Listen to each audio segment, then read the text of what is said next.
0 win की है। मिसबा, मैं आपसे पूछूंगा कैसा कितना आपके लिए सेटिस्फाइड था इस सीरीज विन करना और क्या पॉजिटिव आप इससे देखते हैं प्लीज? जी बहुत शुक्रिया। अस्सलाम वालेकुम। मेरे ख्याल में बड़ी ज़रूरी एक सीरीज़ थी हमारे लिए। एक तो इस लिहाज से भी बड़ा इम्पोर्टेंट था कि बड़े अरसे के बाद साउथ अफ्रीका पाकिस्तान का टूर किया साउथ अफ्रीका ने। और सबसे खुशी की बात ये है कि टेस्ट क्रिकेट पाकिस्तान में आ रही है और अब सारी टीमें आना शुरू हुई हैं। हमारे लिए बड़ा इम्पोर्टेंट है, किसी भी मुल्क की क्रिकेट के लिए बड़ा इम्पोर्टेंट है कि हम सीरीज़ खेलें आप और टेस्ट सीरीज़ खेलें, क्योंकि ये आपके लिए एक बहुत ज़बरदस्त मौका होता है आपके प्लेयर्स को डेवलप करने का। उनको उनको उनकी परफॉर्मेंसेस यहाँ पे बेहतर होती हैं और कॉन्फिडेंट होते हैं, और फिर यहाँ की परफॉर्मेंसेस को लेके वो दुनिया में जहाँ भी जाते हैं उनके लिए आसानी होती है वहाँ परफॉर्म करना। दुनिया सारी में इसी तरह हो रहा है, टीमें डेवलप हो रही हैं अपने मुल्कों में और फिर वो वहाँ से परफॉर्मेंसेस करते हुए दूसरी जगहों पे भी जाते हैं, तो उनके लिए बड़ा आसान हो जाता है परफॉर्म करना। तो आई थिंक ये पाकिस्तान के लिए बड़ा इम्पोर्टेंट है और इस लिहाज से बहुत इम्पोर्टेंट सीरीज़ थी और यहाँ टीम की परफॉर्मेंसेस बहुत ज़रूरी थी। After very poor series against New Zealand, I think much needed win थी हमारी ये।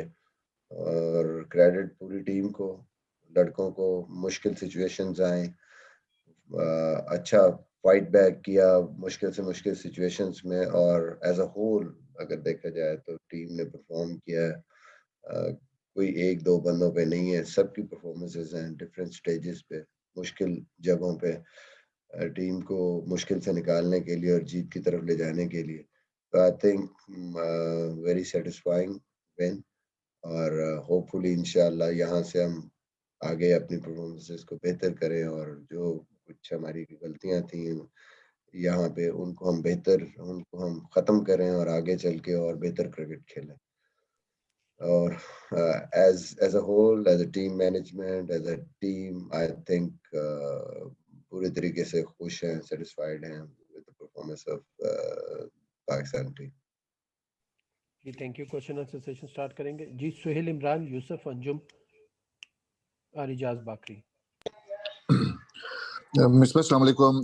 मिसबा, पहले तो आपको बहुत मुबारक हो, आपने साउथ अफ्रीका के खिलाफ सीरीज में कामयाबी हासिल की।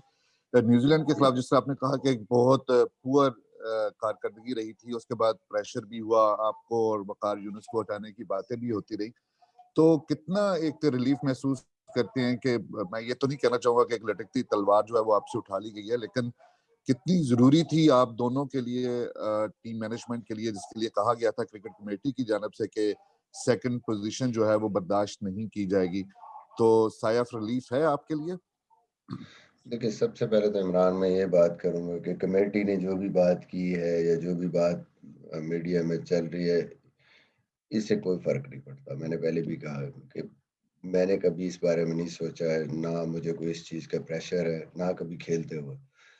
क्योंकि मैं हमेशा इस चीज़ पे बिलीव करता हूँ कि जो आप मैच खेल रहे हैं या जो आप काम कर रहे हैं, बस उस पे उस टाइम पे कॉन्सन्ट्रेट करें। ज़िंदगी में आपको अगले लम्हे का ना कुछ पता है, ना कोई श्योरिटी है, ना सिक्योरिटी, वो किसी की तरफ से भी नहीं।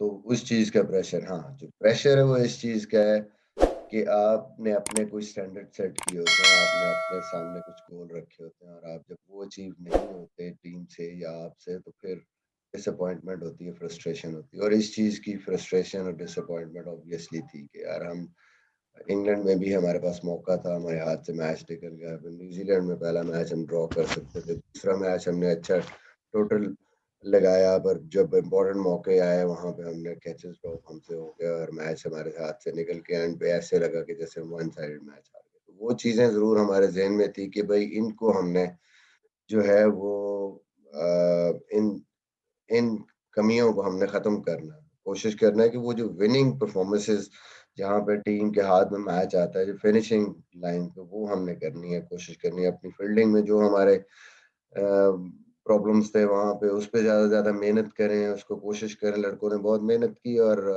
अल्लाह रिज़ल्ट दिया। क्रूशियल स्टेजेस पे कल कैचेस पकड़े, पूरी सीरीज़ में पकड़े। आबिद ने, इमरान भट्ट ने, रन आउट्स बड़े अच्छे हुए क्रूशियल स्टेजेस पे, तो वो जो फील्डिंग का एक फैक्टर था उसने बड़ा हमें हेल्प किया यहाँ पे, उसमें बहुत बेहतरी आई। फास्ट बॉलिंग ने कल अपना रोल प्ले किया overall throughout the series, spinners ने रोल प्ले किया, बैट्समैनों ने स्पेशली लोअर ऑर्डर के बैट्समैनों ने, I think that was the difference in this series. Faheem की जिस तरह की फॉर्म है, फिर उसके साथ बॉलर्स जिस तरह से नीचे से कंट्रीब्यूट कर रहे हैं, 70-80 से 100 रन हायर इनिंग में ऑलमोस्ट दे रहे हैं, तो that was I think the difference इस सीरीज में। तो ये वो चीजें हैं जिन पे काम कर रहे हैं, इन पे कोशिश कर रहे हैं। आई थिंक खुशी है कि पाकिस्तान में हम ये सीरीज जीते, टीम का कॉन्फिडेंस वापस आया, और now team is in better shape आगे खेलने की। मिसबा, सबसे पहले तो सबका पूरे कॉप की तरफ से शुक्रिया कि आप लोगों ने अच्छा परफॉर्म किया, सब लोग इस पर खुश पर भी हैं। अब T20 सीरीज आ रही है तो लोग ये कह रहे हैं कि जो T20 की टीम है साउथ अफ्रीका की उतनी ज्यादा मजबूत नहीं है, तो क्या इस चीज को हम मद्देनजर रखेंगे कि जो मजबूत नहीं थी क्योंकि टीम को पहले से श्रीलंका भी हमने देखा कि वो इतने कमजोर कहा जा रहा था उसको, लेकिन उसने हमें हराया था। तो आप कैसा देखते हैं कि टीम का मोराल इस जीत के बाद कितना बुलंद है, और क्या ये आसान हरीफ नहीं होगी इस दफा? देखें, ऑब्वियसली टीम का मोराल बुलंद है और हम कोशिश करेंगे कि हम अच्छी क्रिकेट खेलें, अच्छे माइंडसेट में है टीम। बट कभी भी ये नहीं सोचना चाहिए, क्योंकि जब ऐसी टीम होती है तो वो उस पर कोई प्रेशर नहीं है, विदाउट प्रेशर खेलेंगे। और T20 ऐसा फॉर्मेट है, ये छोटा फॉर्मेट है, एक अच्छी इनिंग, एक अच्छी बॉलिंग परफॉर्मेंस पूरा मैच जो है वो चेंज कर देती है। तो आई थिंक हमारे लिए बहुत ज़रूरी है, हमारे लिए बड़ी इंपॉर्टेंट सीरीज है। हम T20 वर्ल्ड कप से पहले कोशिश करेंगे कि जितना अच्छा परफॉर्म करें और जीतें, ताकि जीत से जो आपका कॉन्फिडेंस लेवल बेहतर होता है, टीम एक माइंडसेट उसका बदलता है, वो हम वापस लाने की कोशिश करें। ये कभी भी नहीं होता, कोई भी टीम आपके लिए आसान नहीं होती T20 में, और हमें ये पता है, और इंशाल्लाह हम पूरी अपना जोर लगाएंगे और कोशिश करेंगे कि हम अपना बेस्ट दें और सीरीज जीतने की कोशिश करें। अब मिसबा, मेरा आपसे सवाल ये है कि ऐसी क्या चीज थी जिसको अपना के कराची और रावलपिंडी में पाकिस्तान की टीम ट्रैक पर चढ़ी है? आप दौरे ऑस्ट्रेलिया देख लें या लाहौर में श्रीलंका से जब आप पहले 2 T20 हारे थे, फिर ऑस्ट्रेलिया गए, फिर इंग्लैंड गए, उसके बाद अभी न्यूजीलैंड से आए, तो वो क्या चीज थी जिनको लड़कों ने अपनाया और टीम दोबारा ट्रैक पर चढ़ी है, वो सब लोग जानना चाह रहे हैं। देखें यार, कोई रॉकेट साइंस या कोई ऐसी चीज जादू की छड़ी नहीं होती कि एक दिन में आप करें तो आपकी टीम जो है ट्रैक पे चढ़ जाए। आई थिंक ये वो साल सवा साल की मेहनत थी, जो सारे करते हुए आ रहे थे, बट समहाउ वो एंड रिजल्ट हमारे बदल नहीं रहे थे। वो करीब आ गए, हम इंग्लैंड में भी एक सेशन 1 घंटे में मैच हमारे हाथ से निकल गया। न्यूजीलैंड में फाइट किया, टेस्ट मैच ड्रॉ पे ऑलमोस्ट ले गए थे उस सिचुएशन से। एंड पे 4 ओवर 5 ओवर की वजह से वो कहीं ना कहीं हमारे से वो मिसिंग्स हो रही थी, जो कि फील्डिंग में भी थी, जो बैटिंग में भी थी, जो बॉलिंग में भी थी। I think a bit of everything. जो सबसे इम्पोर्टेंट चीज थी मेरे ख्याल में, जो जो डिफरेंस था इस सीरीज में, वो मैंने पहले भी कहा, वो ओवरऑल हमारी जो फील्डिंग एफर्ट थी वो डिफरेंस था। एक कॉन्फिडेंट टीम तो थी और उसमें काफी मेहनत भी की लड़कों ने, but I think crucial stages पे हमने चांसेस अवेल किए, हमने रन आउट्स किए, हमने कैचेस किए जहां हमें जरूरत थी। डिफिकल्ट यानी वो जहां बिल्कुल मैच जो है वो फंसा हुआ सिचुएशंस में। और बॉलिंग और बैटिंग में तो ऑब्वियसली परफॉर्मेंसेस आई हैं। फिर मैंने पहले कहा कि लोअर ऑर्डर की जो कंट्रीब्यूशंस थी बैटिंग की, वो भी बहुत क्रूशियल थी। ओवरऑल जो डिफरेंस था वो माइंडसेट का था। माइंडसेट, मैं हमेशा कहता हूँ कि जब आप अपने मुल्क में क्रिकेट खेलते हैं, जब अपनी कंडीशंस में क्रिकेट खेलते हैं, तो अपने घर में आपको एक सेंस ऑफ सिक्योरिटी और सेंस ऑफ श्योरिटी होता है। आप वहीं पे क्रिकेट खेलते हो और आपको वैसे ही कॉन्फिडेंस इतना होता है कि हाँ यहाँ ये ऐसे करना है, ऐसे करना। I think that help too. और शुक्र अल्लाह का at the end of the day के सारी चीजें मिलके पे ऑफ किया और हम लोग जीते। मच नीडेड जीत थी हमारे। जी नेक्स्ट है अंस, अली एंड बिलाल। मिसबा भाई, आपने जब वो रिजवान को और इसके साथ फहीम की अगर बात करें तो काफी देर जो है वो साथ अपने कैरी रखा है, लेकिन अब जो है वो मोहम्मद रिजवान ने अपनी फॉर्म से जो है वो साबित कर दिया है कि वो एक अच्छे जो है विकेट कीपर के साथ अच्छे बैट्समैन भी हैं। तो काफी तनकीद हुई थी आप पे फहीम को खास तौर पे साथ रखने पे, जी वो फॉर्म में नहीं है और परफॉर्म नहीं कर रहे हैं काफी लंबे अरसे से, तो उसको साथ लेके चल रहे हैं। तो आप अपने जो तनकीद करने वाले हैं, जो आपसे उस पे तनकीद कर रहे थे, तो उसको उनको आप क्या कहेंगे? और इसके साथ ये कितनी जो वैल्यू एडिशन है पाकिस्तान टीम के लिए कि फहीम जो है वो एक ऑलराउंडर के फॉर्म में जो है वो सामने आ रहे हैं और मोहम्मद रिजवान जो है वो काफी अच्छी फॉर्म में है। जाहिर है जी, दो इस टाइम हमारी टीम के ऐसे समझे पिलर्स हैं। जितने भी हम मैच खेले हैं, कंसिस्टेंट परफॉर्मेंस और टाइमली परफॉर्मेंसेस दे रहे हैं। जहाँ तक कैरी करने की बात है, ऑब्वियसली कुछ प्लेयरों को जब आपने देखा होता है और उनकी परफॉर्मेंसेस को आपने देखा होता है अंडर प्रेशर के वो किस कैपेबिलिटी के हैं, तो कोशिश करते हैं और वो आपकी टीम की ज़रूरत भी हो। स्पेशली बॉलिंग ऑलराउंडर जो नंबर 7 पे हमारे लिए एक बहुत बड़ा इशू काफ़ी अरसे से है। उसके बगैर हमारी टीम का कॉम्बिनेशन ना यहाँ पे बनता है ना बाहर जाके बनता है। इजीली एक कॉम्बिनेशन आपका बनता है। जितनी देर अब्दुल रज़ाक या अज़हर महमूद ये लोग खेलते रहे तो आप देखेंगे पाकिस्तान के पास हमेशा 3 या 4 सेम ऑप्शंस होती थी प्लेइंग 11 में। बैटिंग भी पूरी होती थी और प्लस फिर 2 स्पिनर्स भी खिलाते थे। तो ये बैलेंस राइट करने के लिए बाहर भी और यहाँ पे भी बड़ा ज़रूरी था कि हम किसी ऑलराउंडर को मौका दें, डेवलप करें, जो कि और प्रीवियसली फ़हीम ने जितने भी टेस्ट खेले थे उसने में 1-2 उसमें परफॉर्म भी उसने किया था बैट के साथ। तो आई थिंक उसको देखते हुए उसको चांस दिया, उसको कंसिस्टेंटली साथ रखा। रिजवान की परफॉर्मेंस सबके सामने है। डोमेस्टिक लेवल पे उसने बहुत परफॉर्म किया, कैपेबल था और स्पेशली जो एक चीज़ नज़र आती थी कि वो हमेशा से ही फास्ट बॉलिंग को अच्छा खेलता था और इंटरनेशनल क्रिकेट में फास्ट बॉलिंग मोस्टली आपको टीम्स 4-1 या 3-2 या इवन कई दफ़ा तो 5 फास्ट बॉलर्स के कॉम्बिनेशन जैसे न्यूजीलैंड में खेल रही थी, तो ऐसे प्लेयर अगर आपके पास हो नीचे विकेट कीपर बैट्समैन, तो वो आपको मेरे ख्याल में वो बड़ा ज़बरदस्त एक एडवांटेज मिलता है। कट बॉल वो अच्छी खेलता था डोमेस्टिक में, जब भी वो बैक फुट के शॉट्स, तो वो चीज़ें ज़हन में थी, उसी वजह से उसको मेहनती भी बहुत है और परफॉर्मेंस और स्पेशली क्रिटिकल जो जितना मैंने उसको डोमेस्टिक में भी देखा था कि टाइमली जो प्रेशर सिचुएशंस में परफॉर्मेंसेस थी उसकी, तो ये देखते हुए उसको कैरी किया, उसको चांस दिया और I think credit goes to him. उसने अच्छा रिस्पॉन्ड किया। Now he is doing it for Pakistan. Misbah भाई, मुस्तकिल क्रिकेट हो रही है, मुस्तकिल खिलाड़ी बायोसिक्योर माहौल में रहते हैं, समझते हैं कि खिलाड़ी थोड़ा सा फ्रस्ट्रेशन का शिकार हो जाते हैं, क्योंकि आप एक सीनियर खिलाड़ी हैं, आप खुद भी, आपकी सोच भी खिलाड़ियों जैसी होगी। तो आप समझते हैं कि अभी जो पीएसएल है, फिर उसके बाद अप्रैल में टूर आ रहा है जिम्बाब्वे का, ऐसे कौन से खिलाड़ी हैं जिनको आप वर्ल्ड T20 को मद्देनजर रखते हुए रेस्ट देना चाहेंगे ताकि वो लॉन्ग टर्म चल सकें, और फ्रस्ट्रेशन को किस तरह से दूर किया जा सकता है? देखिए अब सिचुएशन नॉर्मल नहीं है। मतलब है कि ये थोड़ी सी नॉर्मल हालात से हट के है obviously because of the Covid. काफ़ी जो है ये बायस की और बबल के जो मामलात है इसमें काफ़ी चीज़ें डिफ़िकल्ट हैं, बट ऑब्वियसली हमारे लिए क्रिकेट भी इम्पोर्टेंट है और इन प्लेयर्स के लिए भी इम्पोर्टेंट है। कोशिश यही है हमारी कि हम इन प्लेयर्स के साथ क्लोज रहें और इनके साथ डिस्कस करते रहते हैं कि क्या सिचुएशन है इनकी, मेंटली ये क्या फील कर रहे हैं और कैसे है उसको मैनेज करने की कोशिश करें। देखें अगर अब प्लेयर खुद विलिंग हो खेलने को and he is okay, he is enjoying cricket, तो फिर तो हमें इस चीज़ के बारे में नहीं सोचना चाहिए। अब इंग्लैंड सीरीज में भी आप देख लें, जिन प्लेयर्स ने उस टाइम पे खुद बोर्ड को कह दिया था कि हम नहीं कर सकते, तो वो नहीं गए थे। तो कोई मतलब इस चीज़ का ख्याल तो रखता है, क्रिकेट बोर्ड भी रखता है, हम भी रखते हैं।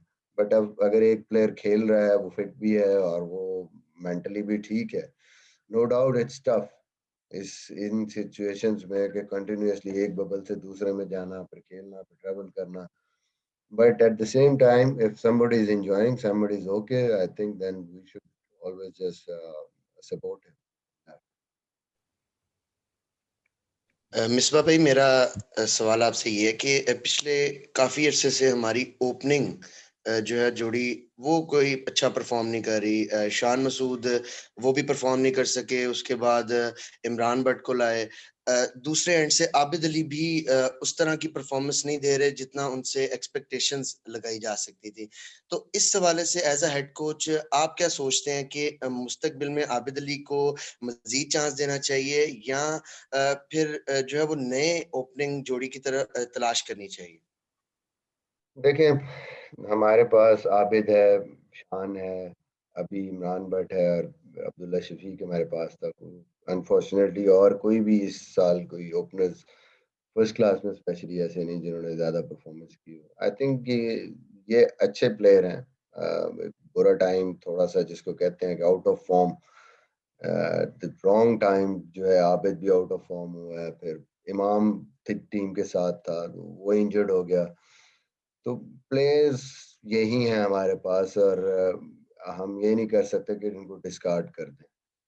ऑब्वियसली इनकी थोड़ी-सी आउट ऑफ फॉर्म है, शॉर्ट ऑफ कॉन्फिडेंस है, रन्स नहीं हो रहा है, इट कैन हैपन। ये प्लेयर्स के साथ हो सकता है। कोशिश करेंगे कि इन पे काम करें। अभी टाइम है, जो पीएसएल में नहीं है, मैं भी यहाँ पे हूँगा एनएचपीसी में, और कोशिश करेंगे कि इनके जो टेक्निकल इश्यूज़ हैं या छोटी-मोटी चीज़ें हैं, उन पे काम करें और फिर आगे देखेंगे इंशाल्लाह। डिस्कार्ड किसी को नहीं किया, फॉर्म जैसे ही बेहतर होगी तो मेरे ख़्याल में यही प्लेयर हैं जिन्होंने आगे चल के पहले भी परफ़ॉर्म किया और आगे भी ये मेरे ख़्याल में पाकिस्तान के लिए इंटरनेशनल लेवल पे अच्छी परफ़ॉर्मेंसेस कर सकते हैं। जी नेक्स्ट है उस्मान कादिर एंड हाफिज।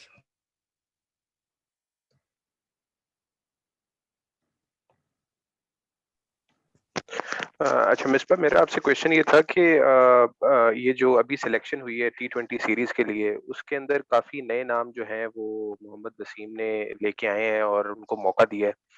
क्या आप समझते हैं कि इसमें इस टीम में कुछ तजर्बे की कमी है? आप जिस तरह लास्ट आपने प्रेस कॉन्फ्रेंस भी की थी जब आप न्यूजीलैंड से सीरीज हार के आए थे, फखर जमान को आप कहते थे कि बड़ा मेन प्लेयर है, उनको भी ड्रॉप किया गया, सिलेक्शन नहीं हुई। तो क्या आप समझते हैं कि उसको फखर को भी टीम में होना चाहिए, और जो थोड़े सीनियर्स खिलाड़ी हैं जिस तरह हफीज थे वो भी नहीं आ सके टीम के अंदर T20 में, तो उसके बारे में क्या कहेंगे आप? देखिए, जो फ़ख्र की बात है, मेरे ख़्याल में आप बेहतर तो ये है कि चीफ सेलेक्टर भी आपको इसके बारे में बता सकते हैं। फ़ख्र की इंजरी थी, वो आखिरी इसलिए मैच भी नहीं खेला यहाँ पे वनडे का, और कुछ फॉर्म का उसका है, इस वजह से शायद उसको नहीं कंसिडर किया है। फीस का आपको सबको पता है कि वो बायस की और बबल की को जो प्रोटोकॉल्स थे उसकी वजह से नहीं है। तजर्बे की जहाँ तक बात है, आई थिंक शॉर्टर फॉर्मेट है। सामने साउथ अफ्रीकन टीम भी ऑब्वियसली उनकी भी काफ़ी नई टीम है, और ये प्लेयर अभी न्यूजीलैंड में भी खेल के आए हैं हमारे काफ़ी। जो ए टीम थी हमारी शाहीन्स थी वहाँ पे खेलती हुई आई। सही कह रहे हैं आप, एक्सपीरियंस उतना ज़्यादा नहीं है, बट आई थिंक कैपेबल हैं, पोटेंशियल है इनमें।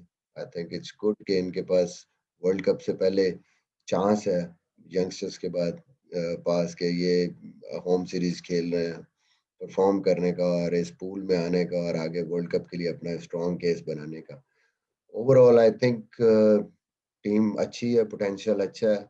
It's now up to the players. कोशिश करेंगे इंशाल्लाह कि ये इसमें काफ़ी प्लेयर्स खेलते हुए भी आ रहे हैं। ऐसी बात नहीं कि सारे इनएक्सपीरियंस। आई थिंक बाबर खुद है, फिर रिजवान है, हैदर अली अब मतलब पिछली की काफ़ी सीरीज़ों से खेलता हुआ आ रहा है। फिर हुसैन तलब पहले भी खेला हुआ है और अभी पाकिस्तान ए शाहीन्स के साथ भी परफॉर्मेंसेस की हैं उसको वहाँ पे न्यूजीलैंड में। फिर इफ्तिखार है टीम में, आसिफ अली भी पहले खेलता हुआ है। ये बात नहीं कि बिल्कुल ही इनएक्सपीरियंस टीम है, एक्सपीरियंस टीम है, और जो नए लड़के और लड़कों को चांसेस मिले, आई थिंक इट्स गुड कि जो पूल हमारे पास T20 वर्ल्ड कप के लिए मोर और लेस सारे लड़के उसमें हैं। तो हमें जब जहाँ पे प्रैक्टिसेस भी करेंगे और साथ होंगे तो हमें उनको और हमें बेहतर मौका मिलेगा कि हाँ जी, हमने कैसे आगे जाना है और इन लड़कों में से कौन से लड़के हैं जो वर्ल्ड कप के लिए इन्हीं में से होंगे। तो उनको देखने का, उनको खिलाने का या उनको परखने का हमारे पास भी मेरे ख्याल में बेहतर मौका। जी कादिर। जी अस्सलाम वालेकुम इसमें भाई। जी वालेकुम। सबसे पहले तो बहुत बहुत मुबारक हो आपको। जो खतरे के बादल थे वो मंडला रहे थे वो चढ़ गए हैं। और जिस तरह बिलाल ने बात की ओपनिंग पेयर की, हमारी लैग कर रही है ओपनिंग पेयर। आबिद और पहले शान मसूद थे, फिर अब इमरान भट्ट। तो ये बड़ी जल्दी नहीं हो जाएगी कि इमरान भट्ट को हौसला देने के बजाय उसको सीरीज से अगली सीरीज में मौका ना दिया जाए। और इमामुल हक जो है, वो जब मैंने इंटरव्यू किया मोहम्मद वसीम का, उनसे पूछा कि इमामुल हक का क्या फ्यूचर है, तो वो कहते थे कि इमाम को हमने सर्टन 50 ओवर्स के लिए फिक्स कर दिया है फिलहाल, उसको अभी टेस्ट और T20 में मौका नहीं दिया जाएगा। दूसरा सर ये है कि मिसबा भाई शर्जील खान और आजम खान के मुतालिक कह रहा था कि कोच और कप्तान जो है उनकी फिटनेस के लिहाज से मुतमईन नहीं दिखाई दे रहे, तो उनका क्या सर कहना चाहेंगे? ये ओपनिंग के हवाले से ऑब्वियसली आपकी बात ठीक है। मैंने पहले ही कहा कि ये हमारे यही टॉप के ओपनर हैं जिन्होंने परफॉर्मेंसेस की हैं डोमेस्टिक क्रिकेट में भी और इंटरनेशनल में भी की हैं। तो हमें बिल्कुल जल्दी नहीं करनी चाहिए। आउट ऑफ फॉर्म कोई भी हो सकता है, रन्स किसी से भी नहीं हो सकते। डिस्कार्ड करने की बजाय कोशिश करेंगे कि इनके साथ काम करें। देखें हमारे पास अच्छी अपॉर्चुनिटी है एनएचपीसी की, स्पेशली अब इंटरनेशनल प्लेयर डेवलपमेंट का एक पूरा वहाँ पे विंग है और उस पे आई थिंक अच्छी अपॉर्चुनिटी है कि ये जो भी प्रॉब्लम हमारे सामने आती है किसी भी प्लेयर की, और अब टाइम भी मिल जाएगा, 1 डेढ़ महीना हमें मिलेगा काम करने का, तो हम इस पे ज़रूर काम करेंगे। दूसरी आपने शर्जील और उनकी फिटनेस की बात की, तो देखें ये सबको समझना ज़रूरी है कि पाकिस्तान टीम में आने के लिए there are certain fitness standards. वो बिल्कुल सबके सामने हैं, सबके पास हैं। जो डोमेस्टिक क्रिकेट खेलते हैं उनके भी पास हैं। अगर उससे कोई बंदा बहुत ज़्यादा नीचे है, तो वो जो है वो एक्सेप्टेबल नहीं है। तो इनको कोशिश करनी होगी कि भाई इनको टारगेट्स, वो वसीम ने भी बात की होगी इनसे, मैंने भी शर्जील से बहुत पहले बात की है, इवन आज़म से भी बात की है। तो they have to just pull their socks कि हाँ जी, हमें हमारी परफॉर्मेंसेस हैं, हम रन्स कर रहे हैं, तो हमें एटलीस्ट वो स्टैंडर्ड भी मीट करना है फिटनेस के, पाकिस्तान टीम में आने के लिए। आई थिंक मैसेज तो कन्वे हुआ हुआ है और हम उनकी जो हेल्प होगी वो भी करेंगे, जहाँ पे ट्रेनिंग करने के लिए भी। Let's see how it goes. जी हाफिज शहबाज एंड देन मिसबा भाई वो इमाम का पोर्शन रह गया था, सॉरी, जी कि सर्टन वनडे। देखें, अभी तो फिलहाल हम टेस्ट नहीं खेल रहे, इसी की वजह से वो बाहर था। लेट्स सी आगे देखते हैं कि कैसे सिलेक्शन हो। जब टेस्ट सीरीज आएगी तो फिर उस वक्त देखेंगे। हाफिज शहबाज जी शाम। जी अस्सलाम वालेकुम मिसबा वालेकुम पहले तो अस्सलाम। मुबारक हो बहुत बहुत के माशाल्लाह 18 साल के बाद हमने टेस्ट सीरीज जीती है साउथ अफ्रीका के खिलाफ। अगर मिसबा हम देखें अब्दुल्ला शफीक हैं या इमरान भट्ट की 2 मिसालें हमारे सामने हैं, इससे पीछे भी बहुत सी एग्जांपल्स हैं कि प्लेयर्स डोमेस्टिक क्रिकेट में बड़ा अच्छा परफॉर्म करते हैं, लेकिन जैसे ही वो इंटरनेशनल क्रिकेट में आते हैं तो वो प्रेशर नहीं ले पाते। तो क्या आप समझते हैं कि हमें कोई ऐसा सिस्टम बनाना चाहिए कि जो लड़के मिसाल के तौर पे जहाँ परफॉर्म करते हैं डोमेस्टिक क्रिकेट में, इस दफा के अगर हम टॉप 10 बैट्समैन ले लें, टॉप 10 बॉलर स्पिनर, उनके लिए प्लान दे दिया जाए कि आप 2 सीजन खेलेंगे और इसके बाद आप जो है आपको लेकर आएंगे टेस्ट क्रिकेट में, जो ये हमारे यहाँ जंप आता है ये खत्म हो सकता है। क्या समझते हैं आप, ऐसा होना चाहिए? कोशिश तो यही होती है, लेकिन इमरान भट्ट को अगर देखा जाए तो इमरान भट्ट तो पिछले सीजन में उसने परफॉर्म किया, इस सीजन में परफॉर्म किया और काफी अरसे से फर्स्ट क्लास क्रिकेट खेल रहा है। मेरे ख्याल में चाहे जो भी हो, जब भी चाहे आप खेलते हुए भी आ रहे हो, थोड़ा सा टाइम किसी भी प्लेयर को देना चाहिए। इंटरनेशनल क्रिकेट में आके आपको टाइम लगता है सेट होने में। ये जरूरी नहीं कि आते ही हर प्लेयर पहले या दूसरे मैच में या पहली सीरीज में परफॉर्म करे। तो आई थिंक इस चीज को हमें समझना है और हम समझते भी हैं इस चीज को। इंशाल्लाह कोशिश करेंगे कि ऐसे ना करें कि प्लेयरों को बिल्कुल एक आधी सीरीज की बेसिस पे जज करके तो उनको साइड लाइन किया जाए। आई थिंक उनको ड्यू टाइम देना चाहिए, देंगे, कोशिश करेंगे, और जो भी काम हो सकता है उनकी टेक्निकल एस्पेक्ट्स के हवाले से वो ज़रूर हम करें उन पे। और बाकी जो आप ये कह रहे हैं उसके लिए ज़ाहिर है अभी शाहीन का 8 ओवर था और आगे भी कोशिश हो रही है कि 1 ही टूर्स हो ताकि इन प्लेयर्स को डोमेस्टिक में परफॉर्म करें, तो एक बीच में जो पिच एक का है, एक ही क्रिकेट ये खेलें और उसको थोड़ा सा और फिर एक्सपोजर मिले इनको, फिर पाकिस्तान टीम में आने में इनके लिए थोड़ी सी और आसानी हो जाएगी। तो आई थिंक ये सारी चीज़ें तो और भी हो रहा है, इनकी कोशिश भी हो रही है, इंशाल्लाह फ्यूचर में ज़रूर होंगे।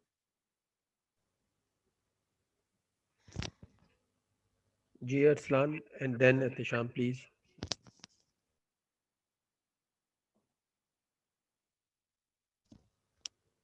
अरसलान आपको आवाज आ रही है? ओके एहतशाम भाई आप प्लीज क्वेश्चन करिएगा।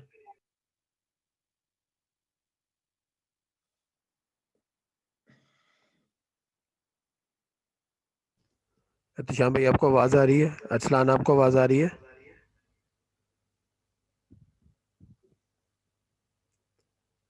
ओके आई थिंक दोनों पार्टिसिपेंट्स को आवाज़ नहीं आ रही। जी थैंक यू वेरी मच जी आप सबके ज्वाइन करने का। थोड़ा सा आपको स्केड्यूल चेंज बताएंगे कि जी 2:30 बजे होगी हैदर अली एंड उस्मान कादिर की, क्योंकि 3 बजे साउथ अफ्रीकन की भी है, तो वो थोड़ा सा क्लैश हो रहा था, इसलिए 2:30 पे हम दोबारा ज्वाइन करेंगे। लिंक आपसे शेयर कर लिया जाएगा प्लीज़।